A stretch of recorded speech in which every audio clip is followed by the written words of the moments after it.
the two don't mix. You can be a business person who teaches yoga, and being a yogi is okay, but when you try to combine the two, it creates insanity.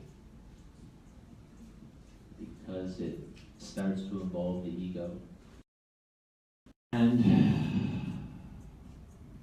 then you're worried about being something you're not all the time for people to like you, which is why we started doing yoga in the first place for most of us. We were so fucking tired of worrying about what everybody else thought of us.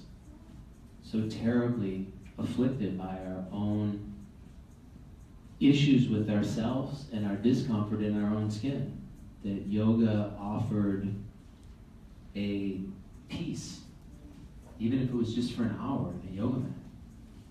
Then we got this crazy idea to teach, because this feels so good, so we're gonna teach it.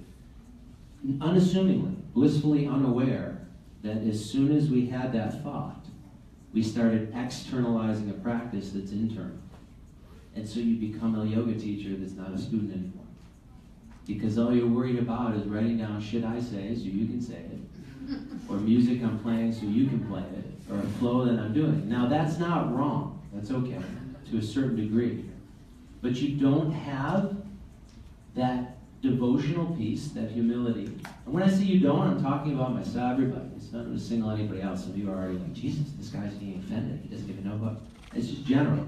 You don't want it, need it, just throw it out. But the door's still open, because the first 10 minutes of class, you're welcome to go.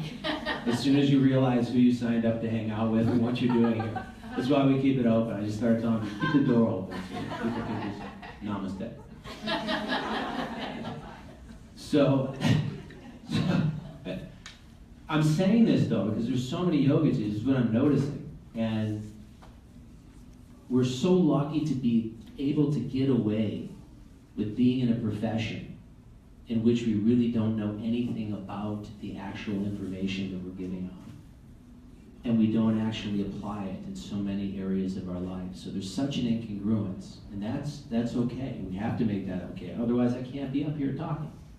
So for me, the guy you're listening to, the guy you'll be with the next 2 hours, is the guy I'd like to be for the rest of the day. But I'm not that guy. So my yoga practice is bridging the gap between this guy you're listening to and that guy that leaves, because there's a big gap between those two people. What happens with us as yoga teachers is we get swept away with the entertainment of this. We want to make everybody happy, we want to fix everybody, we start externalizing all this stuff. So even when we come to a yoga conference, and even when we would do a training, our mind is still taking this with how we're going to use this in class. Before we've questioned it, reflected upon it, thought about it, processed it, digested it. And that's what has to happen for knowledge to be converted into wisdom. Knowledge is just theory. You can make a living with that.